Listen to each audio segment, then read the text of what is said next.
Hey everyone, and welcome to another episode of a Pretty Little Podcast.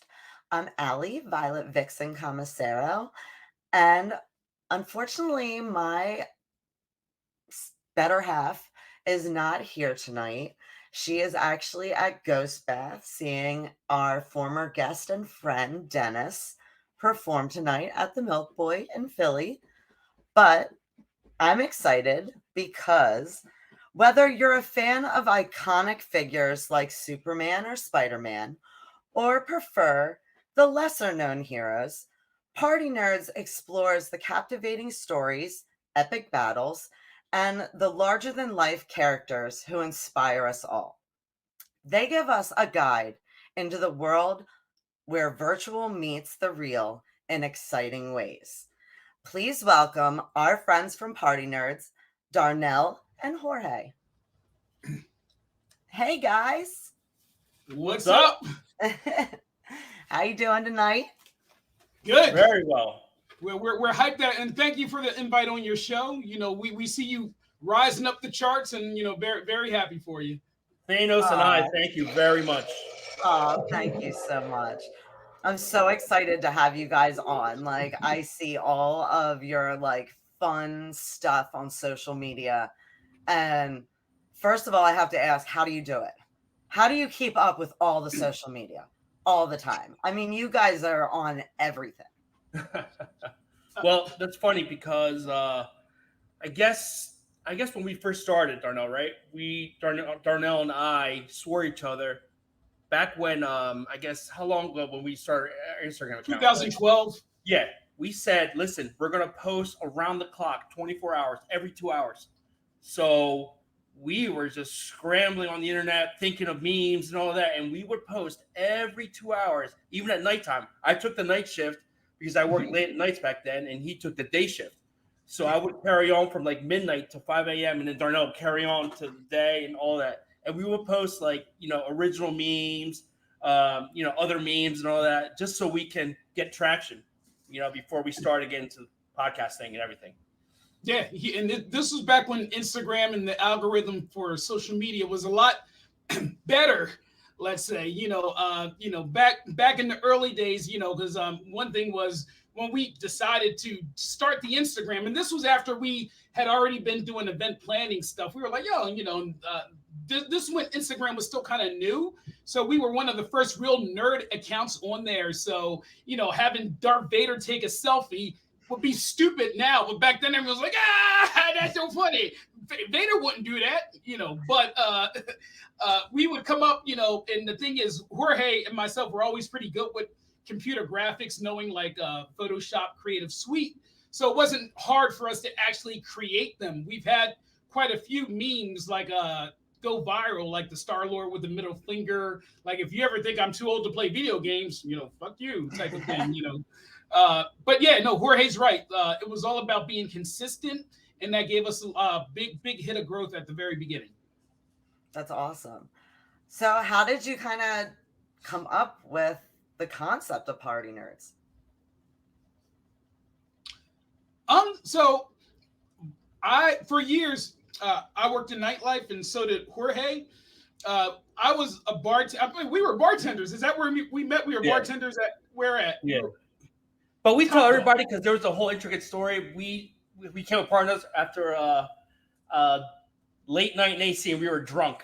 Basically, that's the short version of it. It's like, hey, dude, let's start a nerdy account and just post nerd. And it's like Darnell, yeah, let's do it. But it goes deeper than that. But let Darnell, It did. It really all did stem from drunk conversation, hanging out with friends, because we bartended at Top Dog together. That's where we met, and we would both be into, and mind you, let's go back in time, 2010, 9, nerd culture was not as big as it is now. Like, it was getting big. You might have had trying to think what movies would have been out. Maybe the X-Men, the with the Fox and stuff, but it was still kind of getting big, maybe early Harry Potter stuff. So we were into it, and so ultimately, yeah, like Jorge just said, we were like, let's start, a company. Because keep in mind, when we worked at the clubs, the managers would ask us to do events. So that's where the party came from in the Party Nerds, because we used to throw, that was our job. We would throw fashion shows. And I don't know if you knew me back then, Allie, but I would put casting calls on Facebook. Jorge would be like, hey, hit up some of the. You know what? I have almost answered so many of them. Like the body painting. Like, yeah. if I ever like find a night that you post that and I have time, sounds so fun. Because I know you're doing like total sci-fi, like crazy things. Yeah. No, we so our nerd body painting shows, where did we do that, Jorge? We did some at Atlantic City. We did Harris Pool. Yep, the body painting ones. Yeah. And we did Foundation Room. Remember we did that back when it was open in the Showboat? Yep. Mm-hmm. And Deja Vu, I think. Oh, wow. See, now you're taking it back. No. What was then Deja Vu? It was a little pop-up club that later closed down. Oh, yeah. What was that? All these names are bringing back so many memories. That's us showing our age. We're not spring chickens anymore. We're like evening hens. You know what? It changed so much, though. Like, I talk about it all the time with my friends that were part of that scene. Like, where are those clubs at now? Like, there used to be so many good ones, like all over the place, and like now it's hard. They either like close down pretty quickly or they just don't like pick up. Someone should do like a whole documentary on the evolution of nightlife in the Philly area, because back in the day when I was like late teens, early 20s, it was Delaware Avenue. Everyone would go to like Egypt. Where else was on there, Jorge? They had like what else was on Delaware Avenue? They had Shampoo. Yeah, I heard Shampoo was coming back. No, that's a myth. That's a debunk. Jorge would know. Hoping it wasn't. Yeah, it was debunked. Jorge would know. He used to bartend there, and he was like he used to wear little Chippendale bow ties, and all the girls would give him, oh, Jorge. 25 pounds ago, right? Yeah. Yeah, Allie. But the thing with nightlife is not a demand anymore. Right now, it's still that whole Netflix and chill thing, so there's no demand for nightlife that like was back in, Back what? I got to go out on Thursday. I was just telling Darnell, like I got to go out on Thursday, an adult, and I went down to AC to AXC1 Studios. And Rob Schwartz, that's his place down at the pier. We had just Rob's awesome dude. It was just an amazing night. Like everybody was just wonderful. The performances were insane. And I was saying, we walked outside and this guy walked up, and at first we kind of like thought he was just going to ask us for a cigarette or ask us for $1 or whatever. And he started doing tricks, and like they were really good ones because like I'm all into the magic. Did he take his thumb and be like, no thumb?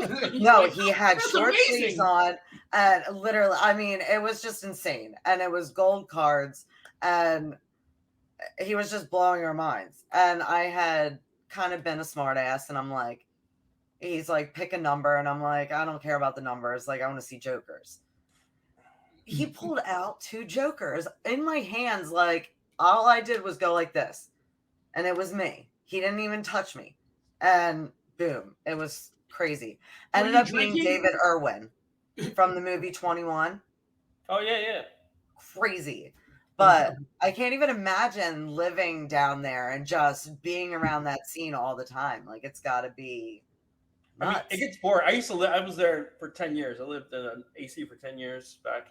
I mean, yeah, there's stuff to do, but it just gets played out. You just want to stay in. Especially in the wintertime. There's jack shit to do in the wintertime. It's so cold. No one's out. Everyone's just hibernating.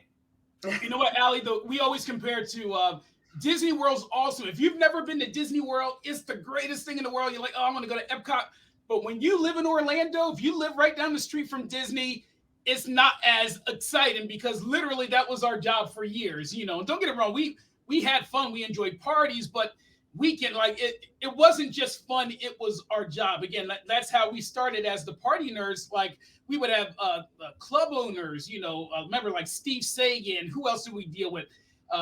Ryan Smith, Taylor Mill, Frankowski, all these people in the industry would ask us to do shows for them. So we would, and one person still doing, like Frank Catronboom from Center Stage, still killing it to this day.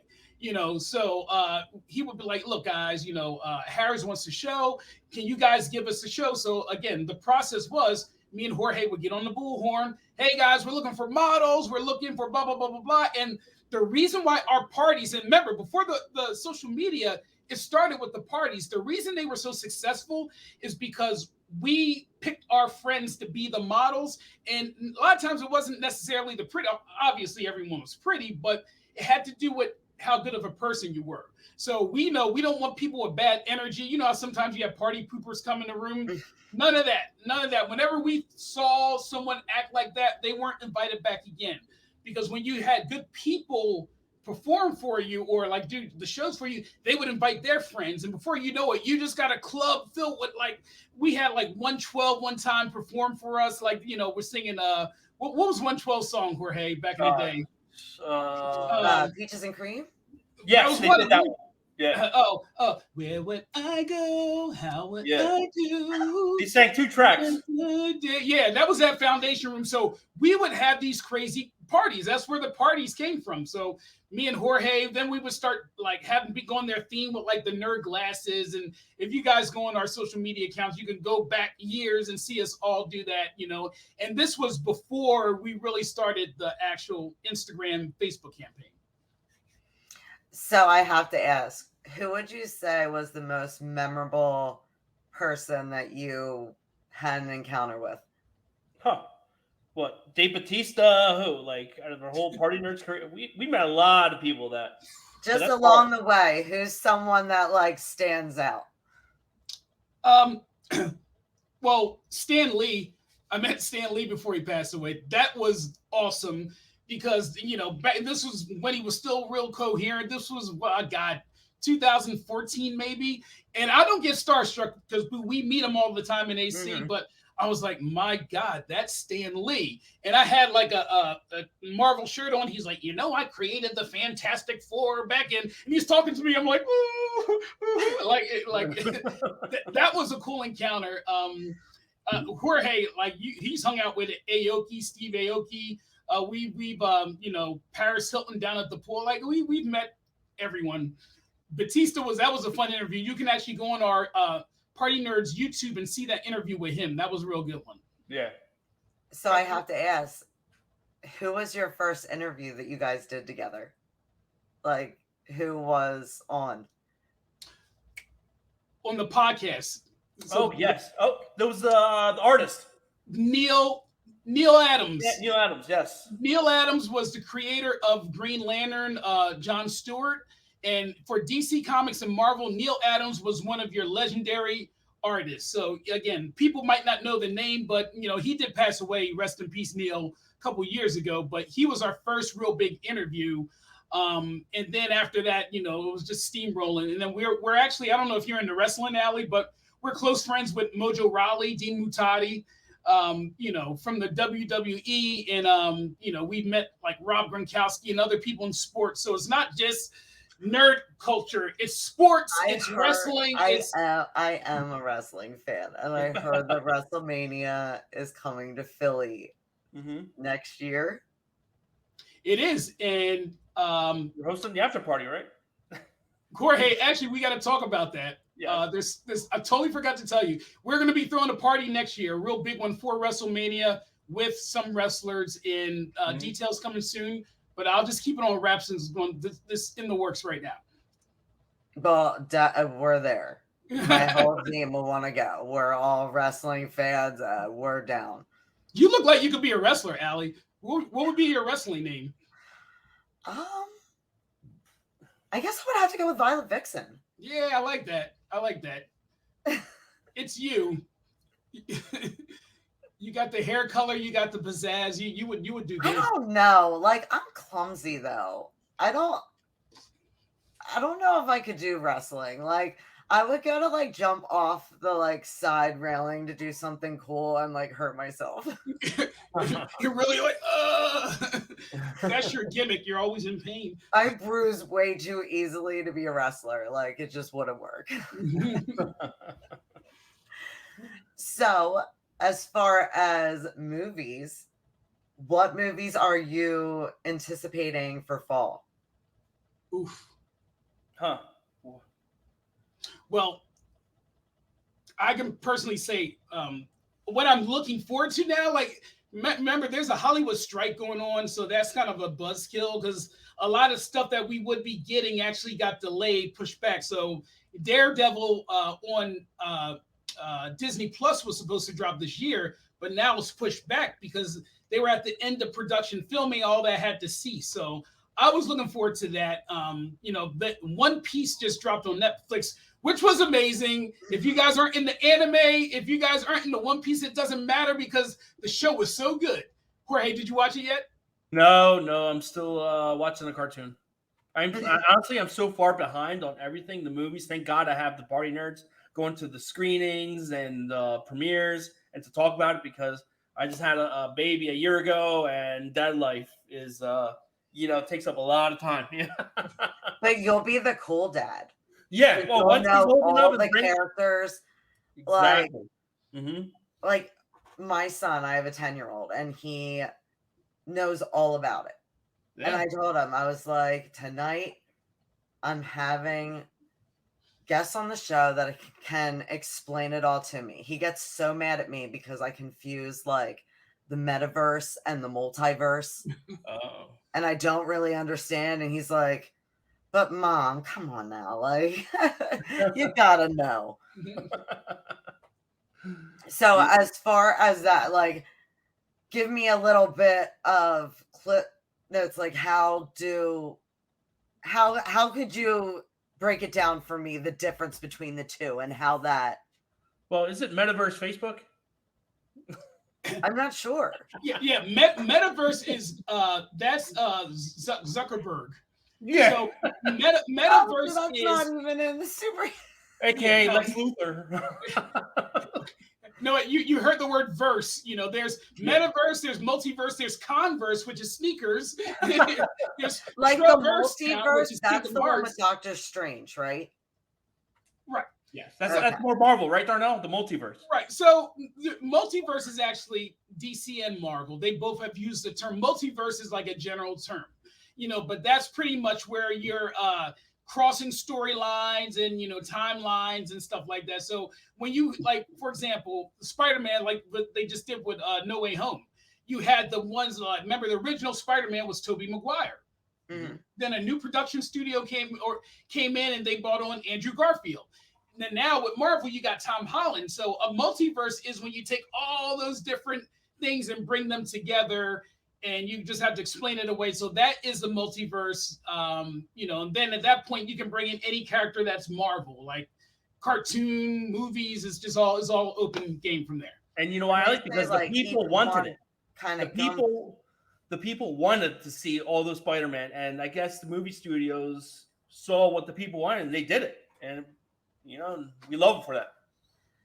And some of them come from they're pulled from the comics. Some of them are pulled more from like different aspects of the story. So that's like bringing them all together. Right. Yeah. Okay. So again, when your son tells, we're going to let you know now. So when you talk to your son, he's like, "Mom, you're good." Just say to him, be like, "So, how's Doctor Strange and Spider-Man going to mess up the multiverse this time?" And he'll be like, "Mom, you know what you're talking about because Doctor Strange directly affects the time continuum in the multiverse." Now, if you go to DC Comics, which is the shirts we're wearing, the multiverse, they have a storyline called Flashpoint, which the DC movie was trash, but the comic story is fantastic because pretty much Flash's mom died and he had to go back in time and tried to reverse everything he had done, but by doing that, he messed everything up. So the heroes were now the bad guys. So now Superman's a bad guy, Batman's a bad guy, so that he messed up the timeline. So there, again, it depends on if you're talking Marvel, DC, multiverse can mean many things. Okay. I feel like I have a better understanding. And I Yeah. Well, hope you know. everybody else that was clueless about it, I hope this kind of gives you an idea of what's going on, and you can be cool for your kids too. Now, would you say that you prefer superhero movies that are part of a larger cinematic universe like Marvel and DC, or standalone films? I actually like standalone films because, all right, honestly, after watching the whole MCU and you have to watch this show and that show, especially that you're in dad life, you have limited. I have 20 minutes to watch a 2-hour movie, so I have to fast forward and do this. So right now, at this point stage of my life, I prefer standalones, like one-offs, and that's perfect because Like once Matt I Reeves. have time, I'll get into the whole, get into the shows and everything. Yeah, like So, Matt. which one are you watching right now? I'm watching none of them. I have enough time. Which one do He's you wish that you were watching right he's now? watching diapers. Yeah. So, know what? But so it's like what Jorge said. Like a standalone example would be like Matt Reeves' Batman, the one with the guy from Twilight. That Okay. Batman movie wasn't connected to any other DC, like the one with Gal Gadot, totally separate. Just like the Joker with Joaquin Phoenix, that's a standalone, and that was a fan. That was probably DC's best project in years. And I think that is DC's formula. I think they tried to follow Marvel, which is putting a long connected story together, but they can't do Marvel. Don't try to do what Marvel does. Do your own thing. And if standalone's your own thing, do that. So I think that the Matt Reeves Batman was a good standalone film. So, I know that you guys talk about it on your podcast, but can you tell our viewers what you did think of Blue Beetle? It was cute. I mean, it was good because it kind of brought the Latin culture into light, which is awesome. But again, I believe that Blue Beetle was taking a formula from Iron Man 1 as the beginning of their new booted DC verse. Right, Darnell? Yeah, I agree. You know what? It's one of those movies where right when I left the theater, I was like, you know what? I really like that movie. But then when I started thinking about it, I'm like, DC, like you keep doing the same damn thing. Like it's like DC, it's like someone trying to find an identity, and he's right. They literally took the framework of the first Iron Man, which was very successful because it was very unique, and they made it, into a DC film. Because Iron Man, before Iron Man movie was out, he was not a popular comic character. He was like, probably 10th down the line of popular Marvel characters, but that movie made him literally one of the most popular Marvel characters. They're trying to do that with Blue Beetle. I respect what they're trying to do, but the problem, and this is just me being honest, and Jorge, you can agree with me or not, I think people to a degree are starting to get superhero fatigue. Burnout.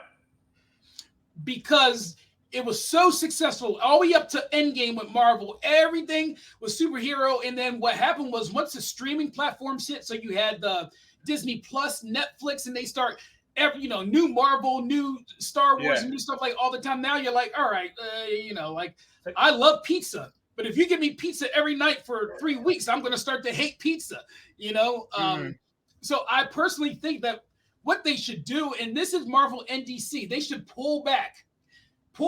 There's a reason that One Piece on Netflix right now is breaking records. Like, it's so popular because it's new.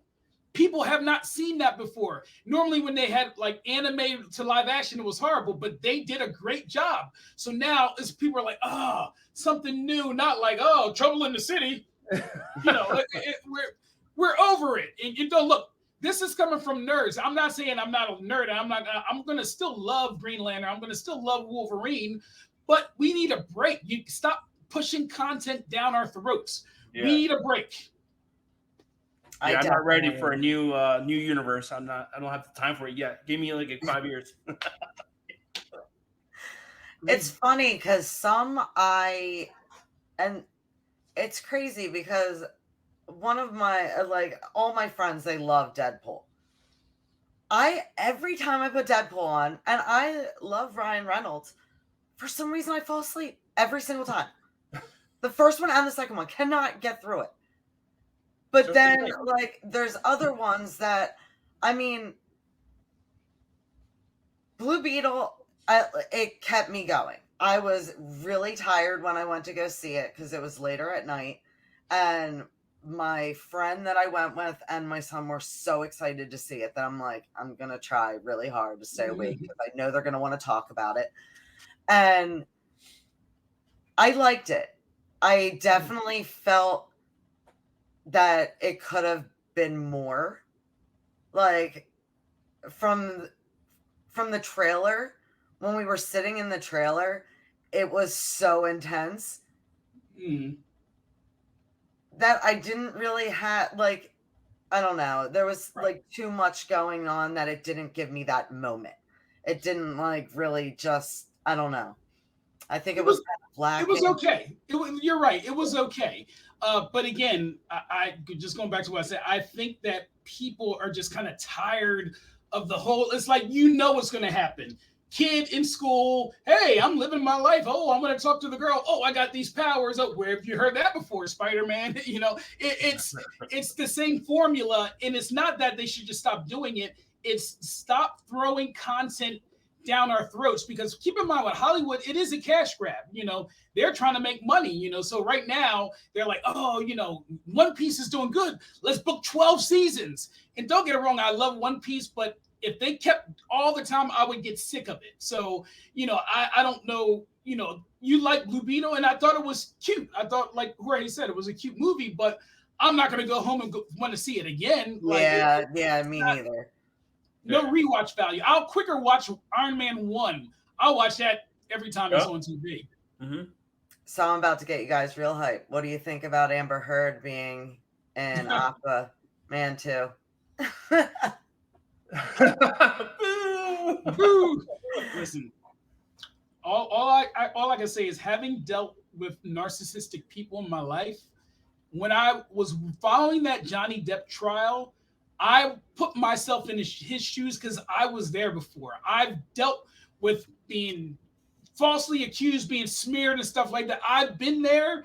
And the fact that she was exposed for it was like a victory for all. It's not a man versus woman thing. Don't get it wrong. It's all people who like are controlling behind the scenes. But when you meet them, they'll be the nicest person. Like Al, you'll meet someone be like, that person wouldn't do that. Like Amber Heard was all sweet in interviews, but you got to see who she really was. So honestly, the fact that they have her in the bed, she's shit in the bed. She's shit in the bed. Yeah, that just, dude. The second I heard that, I just couldn't even watch any more of that. Like I was like, that just did it for me. Like, but who does that? Like, you know, like that is like, you know, he caught the shit poop. But I honestly, like, the fact that they did not learn. So first of all, with the Flash that was just out, Ezra Miller, I don't know if you know Allie, but he abuses his fan. He was choked out a female fan. He was grooming an underage girl. Like, we did not go to see it because of that. What's that? We did not go to see it because of that. All you need to do is just watch the Batman scenes, and you're caught up. Okay, cool. And you know what? I wish I would have done that too, because when I tell you, that movie should not have been put out. It was the studio thinking like, I don't care how horrible this person is, we're going to put it out anyway. And again, DC should have learned with Amber Heard. Now, they did minimize her role. I don't think she was originally supposed to die in this movie, but I hear she does die, which I want a videotape of the audience reaction. You know, not to be horrible, but they're like, but they should have just cut her all out the movie. She doesn't deserve a cent. Like, personal opinion. Yeah. Just wondering, have you heard anything in the news of how Johnny Depp's reacting to it? Like, has there been anything? Johnny Depp's like one of the coolest dudes. He probably would just be like, "Oh, let's him making money. That's fine with me." he probably is not a good guy. So, what actor or actress do you think portrayed a superhero character exceptionally exceptionally well. Ryan Reynolds, Deadpool, Robert Downey Jr., Iron Man, but I thought Tom Cruise, he got offered the part for that. I thought he would have done exceptionally good too, but you know. He's a Tom Cruise fanatic, Jorge. Just to let you know. Darnell, who was the actor you thought that nailed the scene pretty good?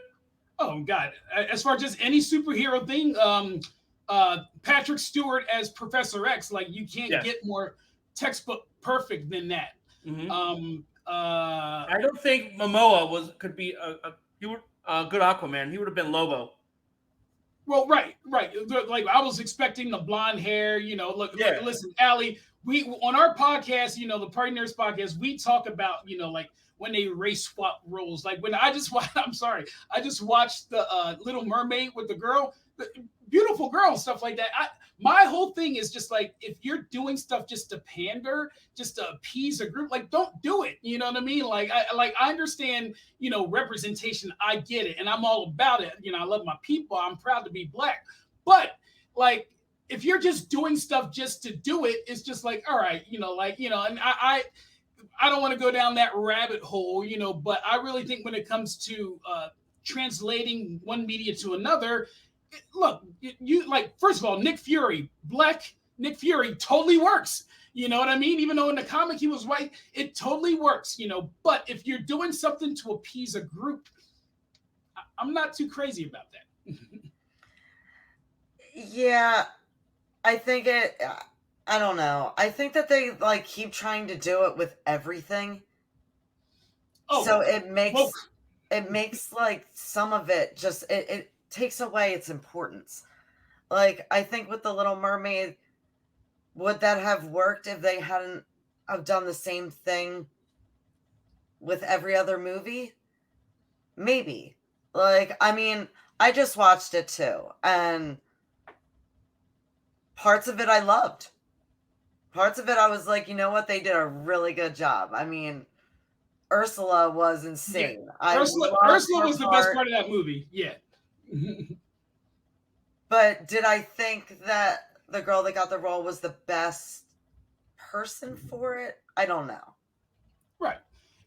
Like I said, so the topic, like we, like on our podcast, like what we're hitting on now for years, the reason, like if you guys ever go on our Party Nerds YouTube, go back, look at our old videos because we haven't even gotten into the other Party Nerds. So it's not me and Jorge own the company, but there when we worked in Nightlife, there's Nick.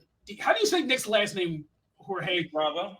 We call him Bravo, but Nick DiGiglio, something super Italian. Yeah. So Nick was someone who's a hardcore Deadpool fan. We brought him in. We also brought in Devin Wade, who Devin has probably one of your most popular, the Devin Wade Show. He was one that helped start $1 Million Worth of Game podcast. So, he's coming from a very street perspective. Then you have my brother, who's a gamer, and then you have Ed, his friend. So one thing with the Party Nerds is our podcast initially blew up because we were so diverse. Like nerd isn't one type. It's not like a guy in glasses going, "Oh, I'm scared." That's not a nerd. A nerd is someone he could be an MMA fighter. We have Jervis Peterson. I don't know. Do you know Jervis from Survivor? I've heard of him. Yeah, so he's on our show too. So we got all types of people. Early on, we had Aubrey. She was like, working with Fallon and Farrah and stuff like that. So none of us were the same, but we all came together for our love of comics. And now we have one of your best comic book minds, James Grandmaster Facts. This guy, like literally, if you need some details and you need the comic number and what page, he's the guy. So it's good to be well-rounded when you present media. So like when we're posting on Instagram, we're not just rambling nonsense. Like we have professionals. We have someone that knows that, so I think that's kind of what makes the Party Nerds different is our inclusivity. Did I say that right? So how many, I know that there's tons of, I mean, you've invited me to things, like you always are inviting people. How many official Party Nerds are there?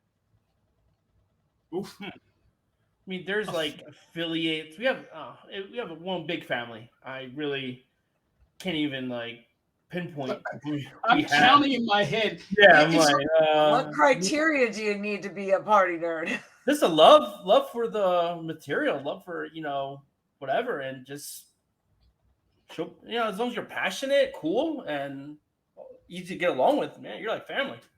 And you got to be a good person too. Like we Yeah. in our Party Nerds crew, we have people that have their own come like in our Party Nerds chat, we have Sam Sindula. I don't know if you know her, Samantha's cosplay. She has her own the New York Avenger. She does a lot of charity events, but she's still a party nerd. And if ever she needs me to dress up as Nick Fury, I'm a New York Avenger.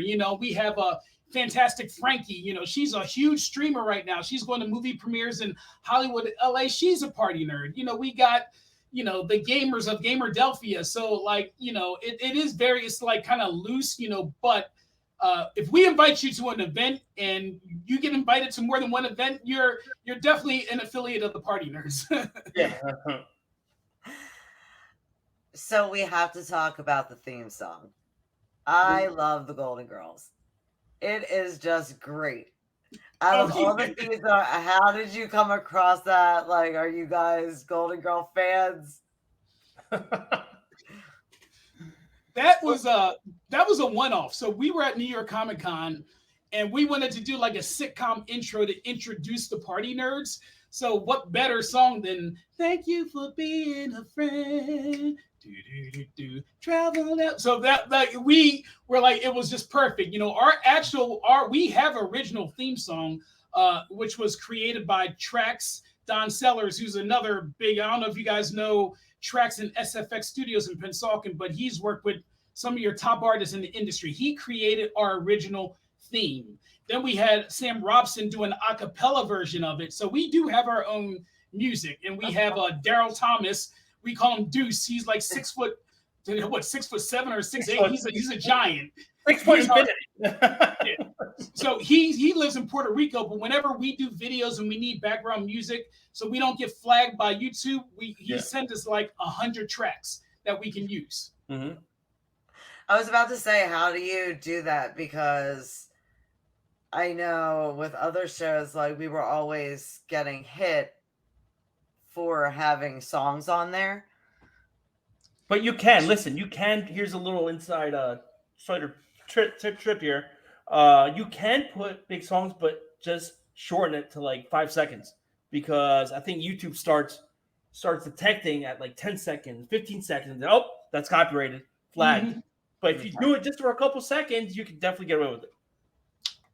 And yeah, no, he's spot on. You got to be there's different rules to YouTube. There's different rules to Instagram, Facebook, and like all of these. And again, years ago, this wasn't the case. Like these companies now, they want you to pay to play. You can still grow generically, but it's not as easy as it used to be back in the day, because they limit you could put the greatest post in the world, but if Instagram just arbitrarily is like, you know what, we're only going to show it to like 200 people, no one will see it. Whereas before it would be based on how long people stay on your video or how many likes you get. Those algorithms don't exist anymore. So like going back to what you're talking about with the YouTube, there's so many little rules. That's why we use original music, because if you play a song 1 second longer than it should, no one's going to see your video. Mm-hmm. Not even the people in North Korea or Iran. So with doing the live show, I want to know all about it, because you guys have been doing it a really long time. Have you ever really put your foot in your mouth on the show?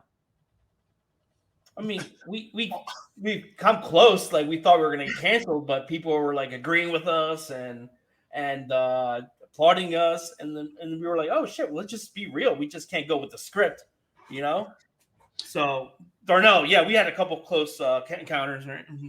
So here's the thing: cancel culture is bigger today than it has ever been before.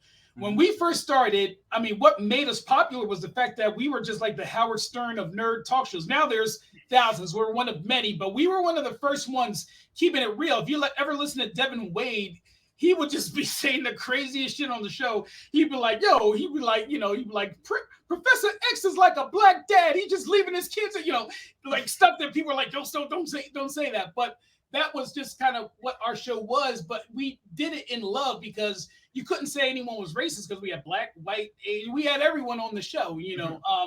But you know, obviously, there's going to be times where you say something, and you know, but mind you, too, we just started going live during the pandemic.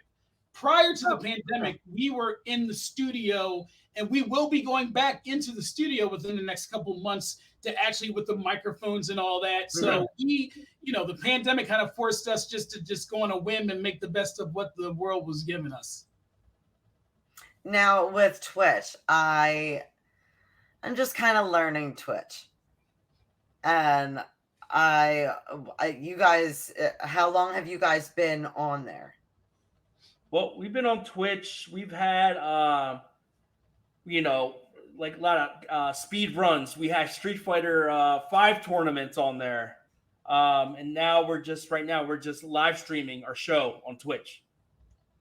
So I really only follow you guys and DW Presents. I don't really know how to navigate on there. I just gotta. Yeah, Twitch is still like our baby that we still have to care for and figure out what the main is. Like basically, you know, we're categorized there as a talk show, basically, because that's what Twitch detected us as. So basically, we're a talk show there, and then hopefully in a couple months we're gonna start putting more programming on there. Probably me, gaming, some old games that I haven't touched, haven't beaten yet, because that's me. Welcome to adult life. You buy a game, you play for it for 20 hours, and you forget about it.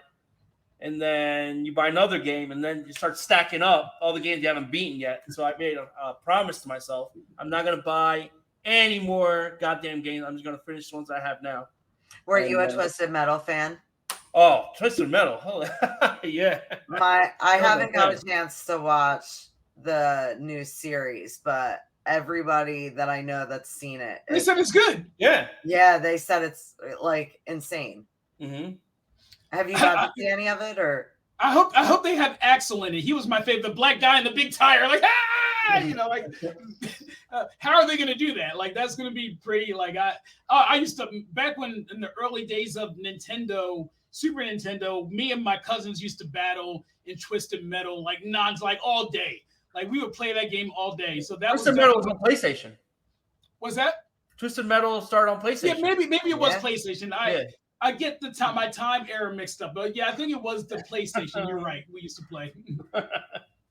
Yeah, I think it was on PlayStation, and then they kind of made it for PS2 too. Yeah, and then that was Benito.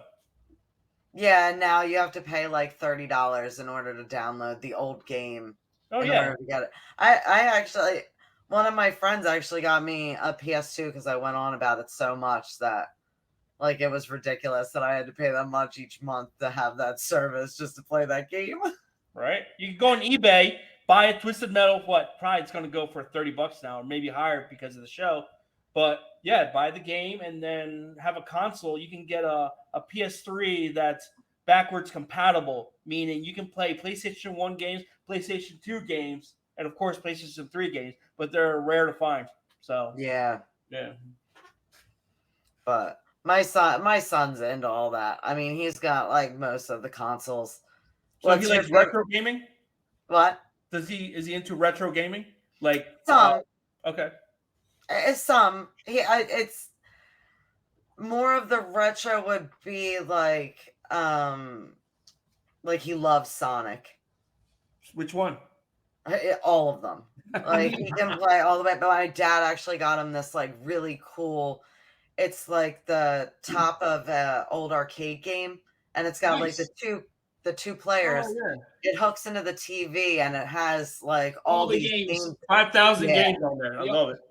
So every once in a while, we just have game night, and we just sit here and go. Nice. Years ago, you would have one game on a Nintendo cartridge that was like this size or something like that. Now you'll have a console this size and have every game ever created. That just shows you how far technology has come. The fact like that this cartridge here. Yeah, there you go. Yep. You have to blow on it. Well, this is in case because this is the Street Fighter Alpha 2. Nice. from Super Nintendo original, and I Oh, have the original Game Boy Pokemon Oh Red. wow. This is like 1998. I have to go get it graded though. and So Ali, Jorge is teaching his son, who's just about a year old, how to play video games because he actually has an arcade Street Fighter machine in his home. And I saw him with the controller, and I'm like, you're doing good fathering right there. That's awesome because the one that my dad got him, that's the Street Fighter version. So it's Yeah. got all the Street Fighters, like nice. from all the. It's great. Yeah, Yeah, we battle on Street Fighter. The Party Nerds, that is like we have tournaments, and we have it at the studio, our studio, and Jorge loses a lot, but he's getting better. Allie, you gotta learn. You gotta learn from Street Fighter. We'll be happy to teach you the moves and the ways. It takes me like a couple, like once I get into the zone, I'm good. Mm-hmm. But I have to play for a little bit in order to get to. But it's funny because a lot of the new games, they'll like only take you back to like a certain point that you lost at. Like our generation of games, they took you all the way back. Like you might have had one, maybe two lives, but like you learned how to be a gamer playing those games. Yep. Jackson's like, it takes me all the way back. I'm like, that's what we all learned on. Like, you want to be the best, like you gotta learn the older ones too. There's a streamer called The Angry Gamer. He plays all the old Nintendo games, and you're right, like Battletoads, Teenage Mutant Ninja Turtles. You just couldn't beat those games. They made these games so hard. Like if you die, you're back at the beginning. Castlevania, you die, you're all the way back at the beginning. So, and you know why? Because when they're in the arcades, they gobble up more quarters, which equals more money for them. Yep, that's true. Yeah, the games were just hard. Like they were just harder back in the day. They were. Yeah, that's true. And now they're really fast. Like when we play Smash Brothers, like I just see the difference between the games. Like all the ones that I'm good at are like the older games that are a little slower, but it's strategy.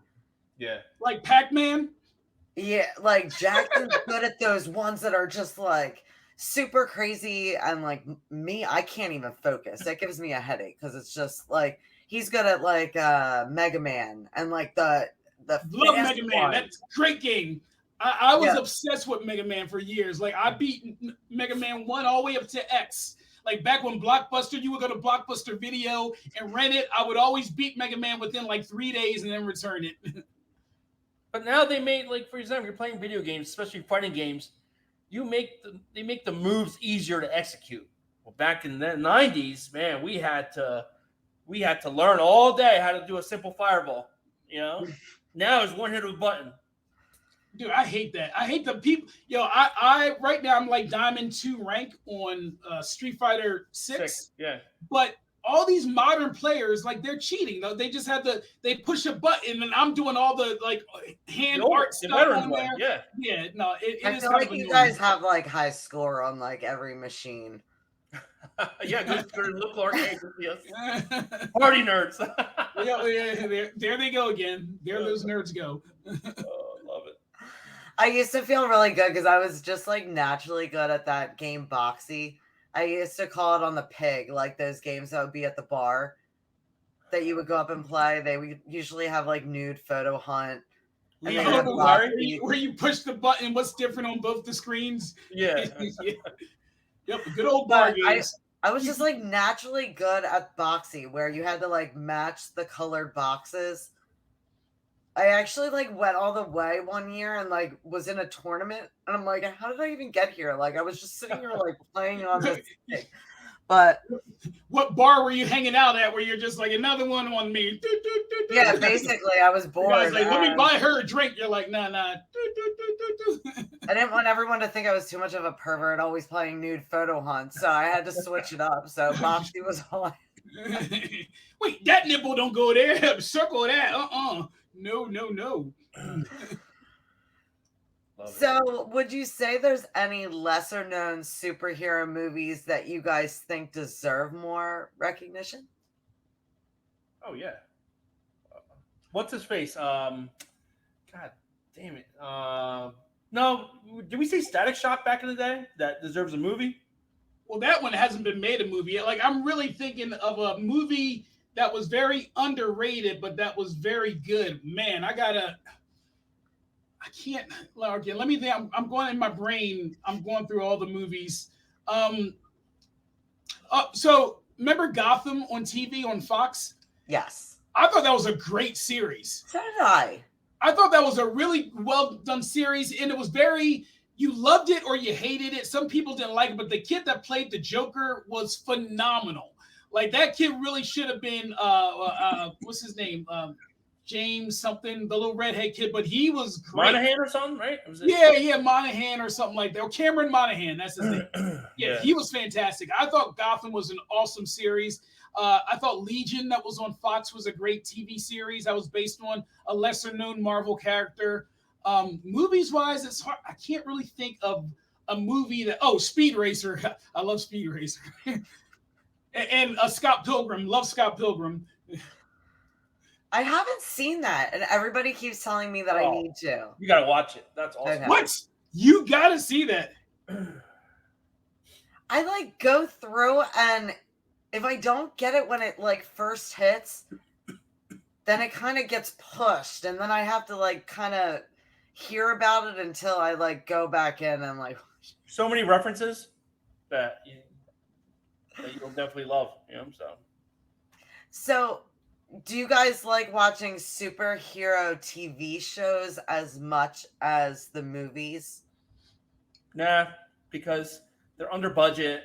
The special effects are whack. I just rather go to the cinema and watch it.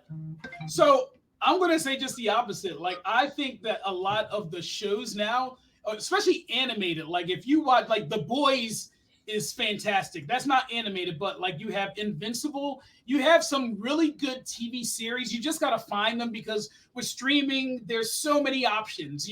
With movies is like, hey, go see The Flash. You go see it, you're like, that just wasted 2 hours of my time.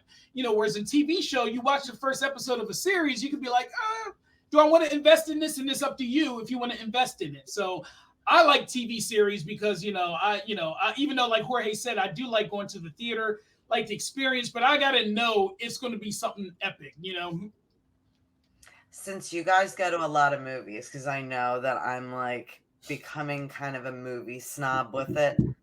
Do you guys look for the places that have the reclining seats? Because, like, honestly, with how long these movies go now. No, basically with AMC, it's basically me paying them for me to take a nap. I always fall asleep. For some reason, I always fall asleep. Maybe I have something, but I don't know. It just depends. We work a lot with Ally Global Marketing, so we sometimes don't have control over where the premieres are going to be. So we'll be in King of Prussia United Artists. That's great because you can order food there. The one in the gallery in Philly, that's a great theater. That's another one you can drink alcohol, and it really just depends on what theater you are. But yeah, if I get too comfortable, I'm going to doze off. So I don't like to be all the way back. Like, So have you guys done the 4D experience? Yeah, we did for what did we saw something recently. It was a Fast and Furious. Was it Fast? Yeah, the Furious X, the Fast X. Fast 10, 11, 12. Yeah. That was 4D, and that was pretty cool. Yeah. So you liked it. See, we did it twice. We did it once for Ghostbusters, and it was amazing. Then we went back and tried to do it for Indiana Jones, and it was not good. When the person's getting shot a lot, it like bounces you. Well, my son's smaller, so like he was getting hit in the head. My back was like destroyed after like 2 hours of all the gunshots and the whippings and everything else. Broken massage chair. Like, Then they were blowing like freezing cold air to give you that like force feeling under the chairs. And we were all so cold. We were like literally entangling ourselves, like trying to keep warm because the air coming out underneath was like so intense. So I feel like it kind of depends on the movie, but the car movies, I think they're better with the 4D experience. Yeah, I think that, because you want to feel it now, they can make your seat rumble and all that. It feels like you're on a Disney ride. Yeah. Okay, since we're getting a little closer to time, I do still have tons of things that I need to ask you, so I'm going to go through really quick. So, what's your opinion of the evolution of special effects and the CGI in superhero films over the years? I think they're overusing CGI. I think that there's something to be said for homemade sets like Star Wars, Filoni, and actually One Piece. They still make their sets. That's what's making these shows like Ahsoka, One Piece so good, because they're not relying all on special effects. Like if you want all special effects, go on the Sci-Fi Channel and you see some of the cheesiest shit you've ever seen before. Definitely. So, how important is it for you as fans for superheroes to stay true to the source material, That such as ship, comic books or the graphic novels? that ship sailed a long time ago. Now, I guess, like MCU, now they're not. They're somewhat sticking to the source, right, Darnell? Like vaguely, but now they're just creating its own, their own timelines, their own storylines. It's to me that's subjective. Like the One Piece again, going back to that, they kept it very true to the source, and that's what made it very popular because it still works. If you go too far off, then you end up getting horrible remakes like the Death Note or the Cowboy Bebop, which people are like, this is nothing like the original. Then you piss off everybody, and it's a flop. Cool. So, what do you think sets apart a great superhero movie from a mediocre one?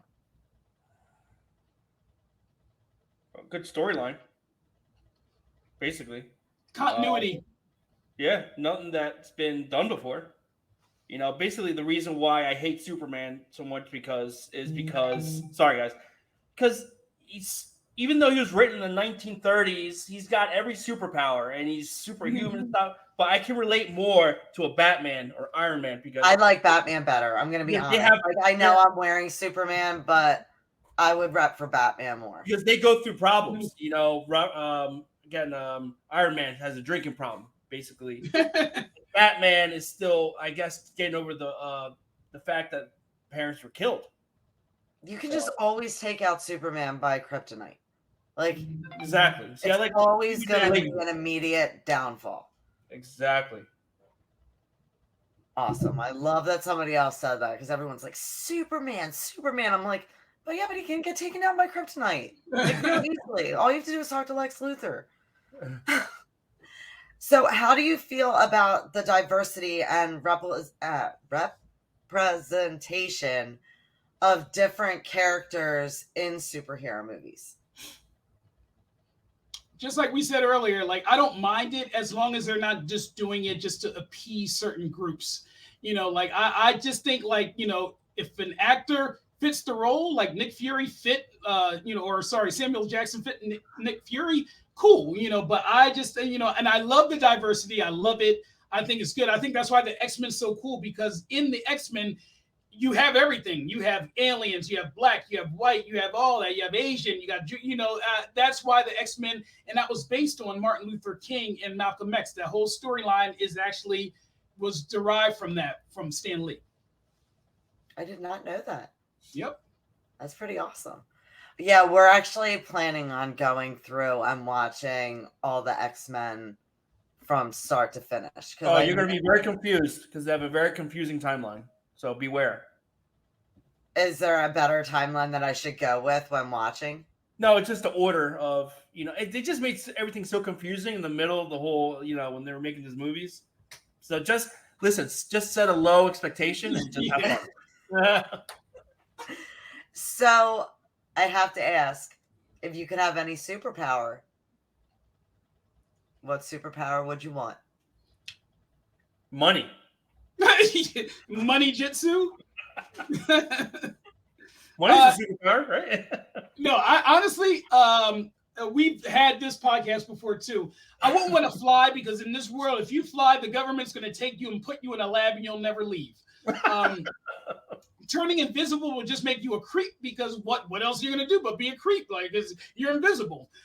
So I think teleportation is the most practical one. So if I want to go to Japan just to for a trip, boop, I'm in Japan. Like, that's a practical superpower that I can use, and no one can. Well, actually, they can't prove that I have it. They'll be like, "You just jumped there." I'm like, "No, I didn't. I'll just deny it." I would be a shapeshifter for sure. Nice. For sure, for sure. I feel like that way I could fly if I needed to go somewhere. I could be like invisible if I needed to. I could whatever. Yeah, that'd be awesome. You would turn into like a ferret and just like kind of scurry around people's feet. That'd be awesome. I would pick like a weird thing, like a honey badger or something. Just man. So, who would you want to play yourselves in a biopic about the Party Nerds? Jorge Mario Lopez, 100%. That's crazy. I don't know with me. I've been called many people throughout the years. Mike Coulter, right? To play you? Mike Coulter, Luke Cage, probably the guy Mike Coulter who plays him, probably, because when I grow the goatee, I look like Luke Cage, they say. Nice. So, how do you think the superhero genre has influenced pop culture and storytelling in general? I got you guys speechless. No, it's made people more creative. Before superhero stuff got really big, everything was kind of a certain formula. Now superheroes, their powers are so ridiculous, you can break the mode as far as what's possible. So, now when you talk about powers, like, I love The Boys. If you ever want to watch something about superheroes in the practical world, tune into The Boys, because it's jacked up. Because if you have that much power, you're going to be an asshole, because no one can stop what? you. What's that? What's it called? The Boys on Prime. Okay. Yeah, Al, you'll like that show a lot. I really like that one. I forget what it's called, but it had a little kid that had superpowers, and his dad had gone into some like galaxy and had died but could still talk to him, and his single mom was raising him. It was like a short-lived show. Yeah, it's kind of along the lines of The Boys, but it's a lot darker. The Boys is a very dark superhero show. But like, Allie, thank you so much for having us on. We're our podcast is about to start too. Oh, so yeah, no problem. See, I always say we ask for a half an hour and we always end up running. But thank you so much, guys, for coming on. All your information has been running at the bottom. Do you want to go through and just give your social media real quick, just to go over it? Yep. Our main account is at the Party Nerds on Instagram. You can catch us on Party Nerds on Facebook, Party Nerds on Twitch, TikTok Party Nerds, and myself. My personal one is Jorge_Party Nerds. And Darnell. Same thing. Yep. The Party Nerds on Instagram. We have a big TikTok page which features cosplay, just Party Nerds. Facebook Party Nerds. My personal is Caged Nerd, CAGEDNERD. A lot of cosplay stuff on there. So yeah, definitely check us out. Make sure to head over and check them out. Awesome stuff. Constantly posting things, keeping us updated and in the loop. Real quick, I just wanted to give a shout out to Victor for this awesome art that is behind me. Nice. From That's SML awesome. Pop Art. He did it specially for this episode. And again, thank you so much, guys. Thanks for having us. Thank you so much. Appreciate it, guys. Thank you, guys. Bye. Thanks. And thanks, everybody, for tuning in to A Pretty Little Podcast. Have a great night.